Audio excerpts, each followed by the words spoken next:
आखिरकार ईरान पे प्रतिबंध क्यों हटा दिया भारत ने, और इस प्रतिबंध को हटाने से ईरान हो गया है बेहद खुश। तो वहीं दूसरी तरफ पाकिस्तान और तालिबान के बीच भारत ने एक बड़ा गेम खेल दिया है और पाकिस्तान की स्थिति अब ऐसी हो गई है कि अगर भारत की बात मानता है तो भी जाता है और अगर नहीं मानता है तो भी जाता है। दोनों ही केस में पाकिस्तान के ऊपर गुस्सा फूटेगा तालिबान का ही। तो वहीं दूसरी तरफ बाइडेन को सबसे बड़ा झटका मिला। जानेंगे इन खबरों को विस्तार से। जिस तरीके से अफगानिस्तान से अमेरिकी सैनिकों को निकालने का प्रोसेस हैंडल किया बाइडेन ने, वो पूरी दुनिया ने देखा कि एक अफरा तफरी सा मचा दिया। यहाँ तक कि बाइडेन का ये कहना है कि उसने सारे अमेरिकियों को निकाल लिया, लेकिन सच्चाई ये है कि बहुत बड़ी संख्या में अभी भी अमेरिकी अफगानिस्तान में है और अपने निकलने की बारी का इंतजार कर रहे हैं। और साथ ही साथ जो निकालने का तरीका था वो इतना बुरा था, लग रहा था जैसे कि अमेरिका खुद ही सरेंडर कर रहा है। बगराम एयरबेस को पहले ही छोड़ देना और अपने सैनिकों की संख्या बेहद कम कर देना,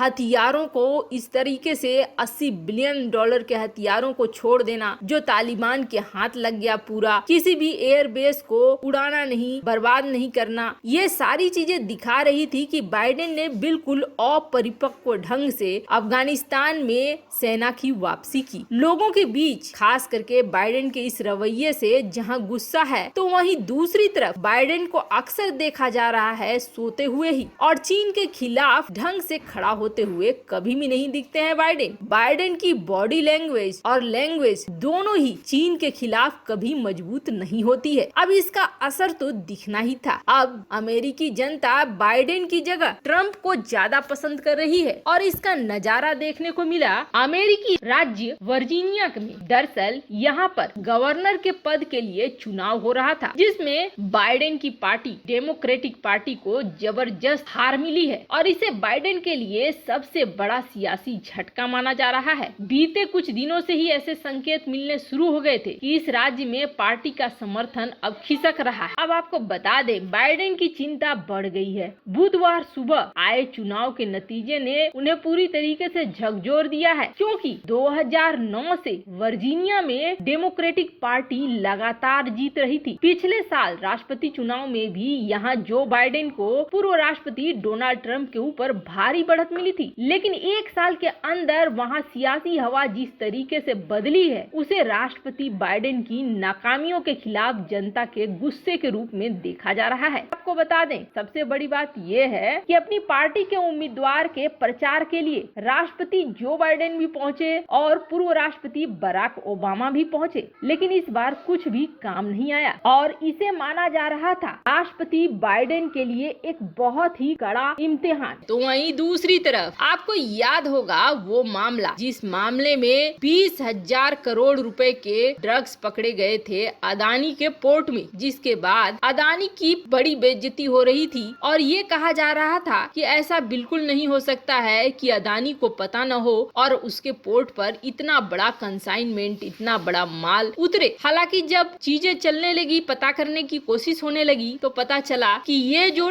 कंसाइनमेंट आया हुआ था, ये आया था ईरान के पोर्ट से और वैसे ये माल था अफगानिस्तान का। अफगानिस्तान से ईरान पहुंचा, ईरान में ये पैक हुआ और ईरान में ये लदा, उसके बाद ये भारत के पोर्ट में आया। ये भी हो सकता है, या फिर ये हो सकता है कि अफगानिस्तान से सीधे सीधे ये पूरी तरीके से पैकेट होकर ईरान पहुंचा और ईरान से ये कारण कुछ भी हो। अब ये पूरा माल या तो ईरान की तरफ से भारत पहुंचा या अफगानिस्तान की तरफ से भारत पहुंचा, लेकिन बीच में ईरान जरूर आ गया। पर अदानी पोर्ट ने ये फैसला लिया कि वो अब अपने पोर्ट पर न तो पाकिस्तान का माल उतरने देगा, न ईरान का और न ही अफगानिस्तान का, जिसके बाद ईरान ने बहुत दुख भी प्रकट किया था कि भारत इस तरह का निर्णय ले रहा है। अब खबर ये आ रही है कि भारत ने ईरान की मांग को मानते हुए ये कह दिया है कि अब ईरान के ऊपर लगा हुआ ये प्रतिबंध हटा लिया गया है, पर इसमें एक कंडीशन जोड़ दी गई है और वो कंडीशन ये है कि सिर्फ और सिर्फ ईरान से ही डायरेक्ट मुद्रा पोर्ट पर अपने मालवाहक को भेजा जाएगा, न कि किसी और देश के माल को या कंसाइनमेंट को। वैसे भारत ने ये फैसला क्यों लिया? कहा जा रहा है कि ईरान रणनीतिक रूप से भारत के लिए बहुत महत्वपूर्ण है और जिस तरह के जियोपॉलिटिक्स चल रहे हैं, ऐसे में भारत की सरकार नहीं चाह रही है कि ईरान के साथ रिश्ते खराब हों। यही वजह है कि भारत सरकार ने ये निर्णय लिया। वैसे कुछ एक्सपर्ट ये मानते हैं कि पहले जांच पूरी होनी चाहिए, उसके बाद ही ये फैसला लेना चाहिए था। लेकिन वहीं कुछ एक्सपर्ट ये मानते हैं कि अभी जिस तरह के जियोपॉलिटिक्स बने हुए हैं, इस रणनीति में ईरान के साथ पंगे लेना सही नहीं होगा भारत के लिए। भारत को अभी ईरान से बहुत सारी सहयोग की जरूरत पड़ेगी। वहीं दूसरी तरफ बड़ी खबर निकल कर आ रही है तालिबान, पाकिस्तान और भारत के बीच।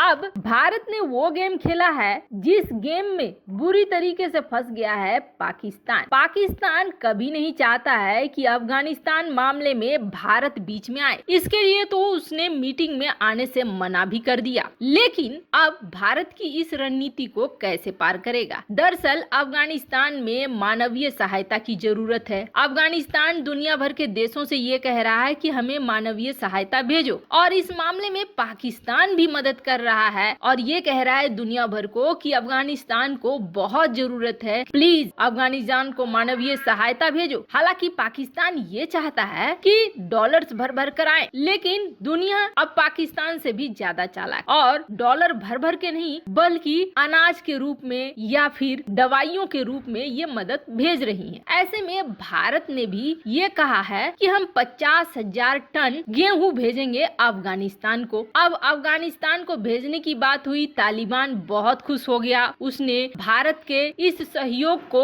स्वीकार भी कर लिया। लेकिन अब समस्या ये आ गई कि अफगानिस्तान पहुंचने के लिए भारत के पास दो रास्ते हैं। एक रास्ता जाता है पाकिस्तान से होकर और दूसरा रास्ता जाता है चाबहार पोर्ट यानी ईरान से होकर। पाकिस्तान से होकर जो रास्ता जाता है वो आसान है, उसमें ट्रकों में भरकर ये 50,000 टन भारतीय गेहूं पहुंचाए जा, पर चाबहार वाला रूट आसान नहीं है और न ही यूएन की संस्थाएं यहाँ पर है जिसके जरिए ये पहुंचाया जा रहा है। अब पाकिस्तान अब इस भारत के ट्रकों को अपने देश से जाने की मंजूरी नहीं दे रहा है। अब जैसे ही पाकिस्तान ने ये मंजूरी नहीं देना शुरू किया है, वैसे ही तालिबान को पाकिस्तान के ऊपर गुस्सा आना शुरू हो गया है, जिसके बाद पाकिस्तान ने ये कहा है कि हम अभी भी इस पर विचार कर रहे हैं। अब यहाँ बुरी तरीके से पाकिस्तान फंसा। अगर भारत के गेहूं को आने देता है तो तालिबानी का कुछ हिस्सा तो जरूर भारत की समर्थन में आ जाएगा और अगर नहीं आने देता है तो विरोध में आ जाएगा पाकिस्तान के। वैसे आपको क्या लगता है, तालिबान को 50,000 टन भारतीय गेहूं देने का भारत का इरादा क्या सही है या गलत है? कमेंट कर अपनी राय जरूर बताएं। जल्द मिलते हैं अगले वीडियो में नई खबर के साथ।